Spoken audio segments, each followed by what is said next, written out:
Welcome back to the Malted Man Cave. Tonight we are going to be doing the Macallan 12.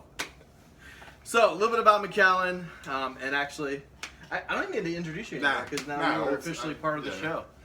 So, Good to be back. David, the Malted Man Cave, Once again. featuring Keith and Dave. Once again, Good to be down in your basement. With the power of the pause. so we are doing the Macallan 12, as I already stated. For many of you guys already know, Macallan is a very well thought of and prestigious, probably the most prestigious distillery. However, it has fallen on hard times with connoisseurs who think of Macallan as what used to be, as the best. Like in the 80s and 90s, just the juice that they put out was just fantastic. And I have actually had a bottle or two of the cask strength, like the 12 and the 18 from way back in the day, and oh my gosh, it is fantastic. I mean, this is good, but if you had it, man, it's Oh, I believe you. it's amazing. So, but now, I mean, this is one of the most highly sold single malts out there. But many connoisseurs now kind of poo-poo Macallan because the ABVs are always at 40 or 43 for the most part, other than cask strength and a couple rare bottlings. They chill filter, and that is the biggest deal for me. That's one of the big reasons why, even though I love their stuff and it's really good, it could just be so much better if they didn't chill filter. They do not color, so good for them for doing that. I'm trying to think what else. And just their marketing, it's out of control. They need to have their marketing. What they need to do, they need to not chill filter, make 46% ABV their minimum, and fire half of their marketing department and just tell the rest of them to just take a big giant chill pill. So, Macallan 12, we're not going to really go into anything else. Can I ask a question? Yeah. Chill filtering. What? Have we not talked about it? I don't think we've ever talked about it. And I know it's a negative to purists, but to me it's like, what All is right. it? So, every whiskey out there is barrier filtered, where, you know, sometimes there's like little bits of the cask, and Yeah. so it's just like a very, very basic filtration. Chill filtration is where they almost gets it to where it's really chilled and cold, and they pressurize it through these really small filters, and it actually takes out some of the oils and the esters, Yeah. and it just kind of, you don't get quite as much as that oily, lozengey, Yeah. delicious mouthfeel, and like the oil and fats that kind of give it flavor. I mean, there's still some amazing whiskeys that aren't chill filtered, but why even take a chance of making it not quite as good? And it costs the distilleries money, so it doesn't make sense. So yeah, so that's what it is. Thanks. I I don't like it now. You're gonna join the anti. I'm against Chill filtration. Welcome to the bandwagon. So, as we said last review, we're gonna kind of do this thing where we always kind of have a question of the evening, just something fun that we can do. We always want to talk about whiskey, but just something fun for us to chit chat, talk about politics, sex, the weather, sports, you know, basic things in life. So, tonight Dave said he thought it would be cool just to randomly ask each other a question that we have not told each other ahead of time. Well, we've been friends. Which I was like, really? This could get sketchy, but he's like, oh, dude, it would just be so much fun. We've been friends for a very, very lifelong friends. So we can get angry with each other, or we can disagree, get a little upset about our own, but we always come back together. Oh, show. So, Iron sharpens iron. I'm going to start if that's okay. Yeah, bring it. So, question that I have for you for tonight Okay. is, if you could change one law in America, Ooh. what would it be? One law in America. One law. It could be anything. The first thing that comes to my mind is, man, two things. Darn it. Sorry, it's That's bugging all me. right. My OCD's kicking in. Two things. So probably the first thing. No, I can't do two things. I got to pick, right? Just one law that you could change. Yeah. Term limits. Definitely. Term How come? limits. Why? I agree, but why? Because being a politician in the United States used to be something that weighed heavy on you. and it was such a heavy burden that you relinquished it after, like, it was just the thing to do, because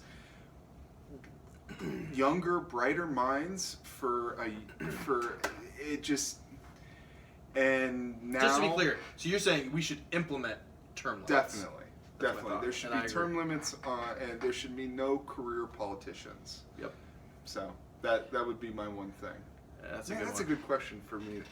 Because So- greed, corruption, stagnation. Oh yeah, it just So and, much. and it leads into campaign finance reform, as far as Yep. There's just Yeah. too much shadiness that can go on. yeah.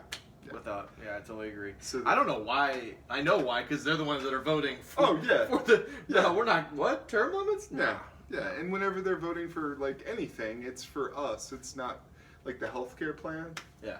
It doesn't. Anyways, All right. What you got for me? man. So mine was going to be, what is something that happened in your life that was either a crucible or a turning point that has shaped you into the person that you are now, that we can talk about? Wow. What is something that's happened to you that has either changed your worldview, either changed the person that you are today? Can I have a two-parted one? Of course. I would say, and I don't want to in any way impose my beliefs or impose my politics or impose my anything, but for me was when I became, born again Christian. And just so obviously, I am not the typical, teetotaler. the fundamental, judgmental. Like a lot of people have this negative taste in their mouth about Christians, and I get it. And there's a lot of hypocritical, judgmental, unloving Christians out there, and I think a lot of us get a bad rap. But I think that a truly born again Christian is someone who just loves everybody. You can disagree, and I disagree with many of my friends with their life choices, their politics, whatever. But like, We disagree about about the Bible. we disagree about whether you can take the whole Bible or not of it. But I think if you're truly a Christian, you're going to show Christ's love and just love everybody. Amen. Um, Amen. so I'd say that's the first part. But And then the drink second part. Scottish whiskey. The second part of it is actually when I love my family. My parents are amazing. I love my upbringing, but the church that I grew up in was like very conservative, legalistic, like no drinking, no dancing, and judgmental. Like some of the things that we just talked about. Yeah. Is when I broke off of that. Like Jesus turned water into wine. Why can't I drink? Like I shouldn't get like crap faced, but not that. We all know that that's happened at some point in my life, but I try not to do that in my older age. But you can have a couple drinks. What is that quote by Benjamin Franklin? The shirt's like, it says, beer is proof that God exists and that he loves us. Whiskey is proof There that you God go. exists and that he loves us. So I think the second part of when the crucible had changed was when I just realized, to drop the whole legalistic, judgmental crap. I can disagree and say like this is what I believe, but still love them and Yeah. all coexist in harmony and love each other. Yeah. So, Awesome, man. touche. All right, time enough blabbering. Let's Yeah. get into the whiskey. What you got on the nose? Okay. Let's do a powerful pause. Very powerful pause.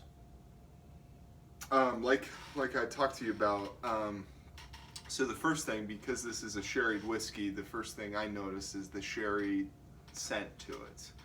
And along with that, this kind of the sweetness that comes along with it. But really what I got was two distinct fruit flavors. The one being peach, and going to the palate later on, it can be like a smell the peach just a little bit. sugared peach, or but then also raisins. And I know I got raisins, I think maybe with the previous Macallan. It's sherry. Yeah. And you're so- gonna get raisins with anything that's sherry. But anyways, yeah. So for the nose, and then also too, the much lower ABV was You were loving it. well, no, it just I could handle it a little better. I'm such a rookie. Gosh dang it. Love me cast strength whiskeys. Love me some cast strength whiskeys. All right. I get ginger, nutmeg, and just creamy vanilla, which I couldn't even imagine how creamy this would be. What's that? So creamy. Creamy. I can imagine how creamy this would be if it wasn't chill filtered and it had the oil and the esters, and it would make it that much more creamy. Yeah, that's right. Slight oakiness.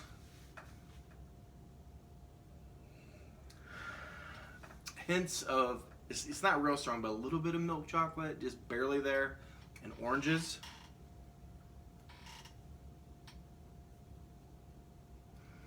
And like a creamy pureed raisin. Again, that raisin from the sherry, which is obviously very common. So, without further ado, what you get on the palate? I just took a sip already. I did too, I couldn't wait. As I was doing my nosing.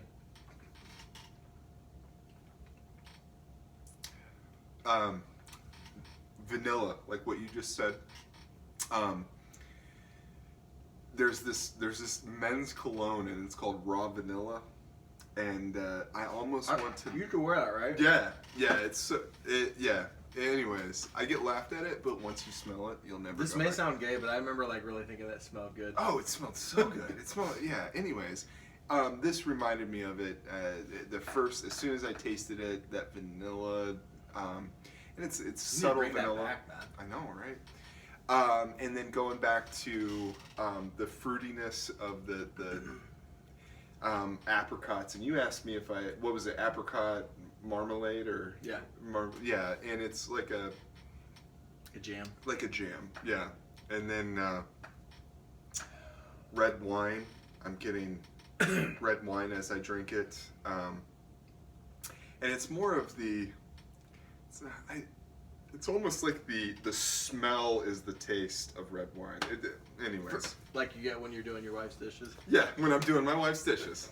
Just for the record, I do dishes too. I was just giving a hard time. For my women viewers who are like, that Keith is a male chauvinist. I do dishes as well. I was just joking. Yeah. Alright, so I get a creamy, actually let me get a taste. Well, wait, no. I wanted to finish it with the, you said it earlier on the nose, the oak. And I wanted to ask you, why does it taste like that oak, and why does some taste different as far as like different types of the oak? So there are two types, well there's probably more than that, but there's two main types of oak. There is Quercus alba, which means American oak. It's like the fancy, scientific name for American oak. And then there's Quercus robur, which is European oak. And a lot of sherried wines, made in Spain, typically, they're in Europe, so they use European oak historically. Okay. And so you get a really robust oakiness, and then a lot of times you kind of get like a bitter dark chocolate in this, European oak sherried wines or sherried whiskey. But nowadays, there's still a plenty of European oaks that are used in sherry, the sherry butts. However, that is kind of changing because American oak is a little bit cheaper. So even now, there's some American oak that's being shipped over. They're making the sherry butts, and then they're filling sherry in those. So it's kind of changing. I think. What does the American oak add flavor-wise? It's kind of a little bit more light, sweet, vanilla. I'm trying to think some other things that it. So this light, this sweet, may have been vanilla. May have been cast in a. You can still. Oak has vanillins in it no matter what, American oak or Europe. It just seems to be like really strong and sweet and light vanilla in American oak. But European oak, you get some vanilla, but it's more like the bitter chocolate. Hardcore bitter chocolate and dark chocolate type stuff. All right. Now I want to. All right, so I get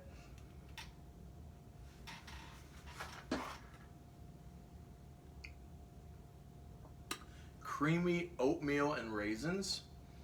And almost like you pour have this oatmeal and raisins in the morning, and you pour like a little bit of vanilla extract, stir it around, and throw some raisins in it at the end, and you just eating that all goodness.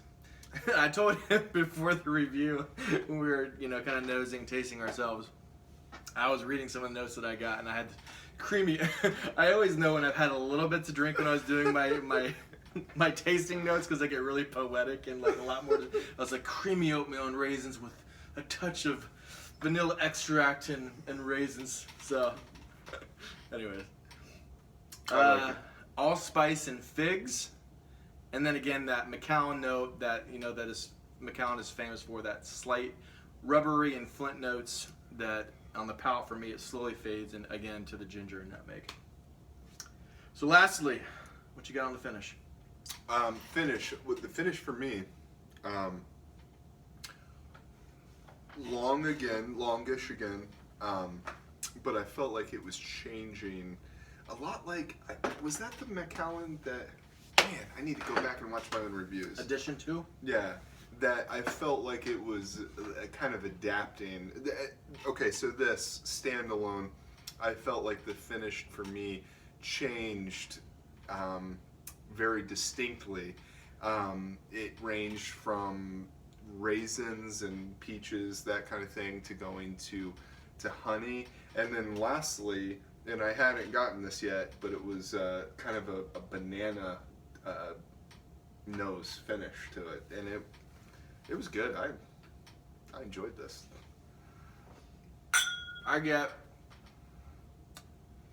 It's pretty long, surprisingly, for only 43% ABV and not chill filtered. I thought it was going to be shorter, but it's pretty legit. I wonder if the higher ABV makes it last shorter. No. Well, Okay. in my experience, which Yeah. is, I don't claim to be an expert, even though I say I'd like to be a connoisseur. I don't even claim to be that, but I really like whiskey, and I've had quite a few whiskeys. Yeah. But in my opinion, that would not be my experience. Okay, so it seems to. If it's a higher ABV seems to last and it's longer. not chill filtered, and you get the oils. Just think That's about what it. stays. Oily texture, Right. like kind of stays longer. Yeah, it coats your tongue. And higher ABV just makes there's just more oomph. There's more punch to it. Yeah. So I get a fairly long finish with spices. We drink another swig.